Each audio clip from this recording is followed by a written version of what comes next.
story you're about to hear is infinitely grim. It deals with little Claude, whose parents persecuted him.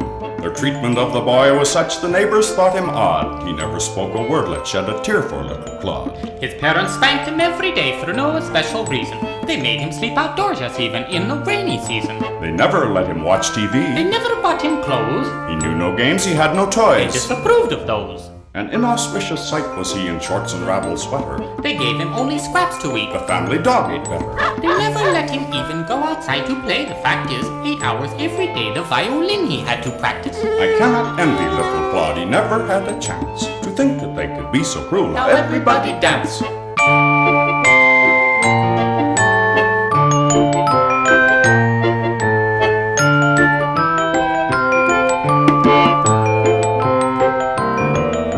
Sometimes alone he pensively would kneel there on the floor and stare out through the window at the family next door. A jolly crew were they, papa, mama, 8 boys, a cat, grouped round the table at their evening meal. Their name was Pratt. How fascinating it would be to live as they, he thought. Alas, instead of better, life grew worse for little Claude. One Sunday evening he began to sneeze and couldn't quit.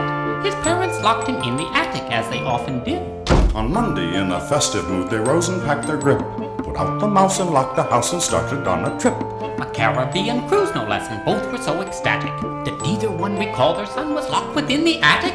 Imprisoned there, he didn't know at first that they had flown. That casually forgetting him, they'd left him all alone. By Tuesday afternoon, however, he began to think it curious they brought him not a thing to eat or drink. He roamed the attic, hoping there was something there to eat. What did he find? A croton bug. He ate it. No, indeed. From lack of nourishment, he grew as slender as a thread. By Saturday, so weak he was, he lay there looking dead. While all this time his parents sailed to regions more entrancing. Beneath the southern moonlight now the wicked pair were dancing. I cannot envy little Claude. He never had a chance to think that they could be so cruel. Now everybody dance.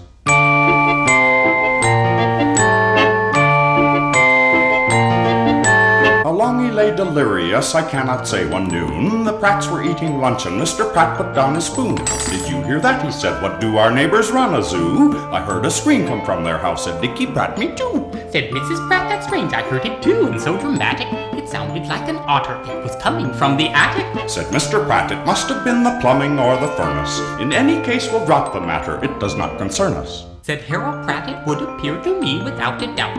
An animal is trapped up there, I think we should find out. We'd have to break inside, said Mr. Pratt. He hemmed and hawed. All right, he said, and off they went and rescued little Claude. They found him lying in a coma on the attic floor. With tenderness, they picked him up and carried him next door. Cried Mrs. Pratt, how frail he is, how spindly his legs. We'll fill him up with macaroons, oatmeal and cottled eggs. Cried Mr. Pratt, their treatment of the lad was barbarous. We have 8 boys who wanted 9, henceforth he'll live with us. We'll be a baseball team, the others shouted there with laughter. So little Claude became a Pratt and flourished ever after.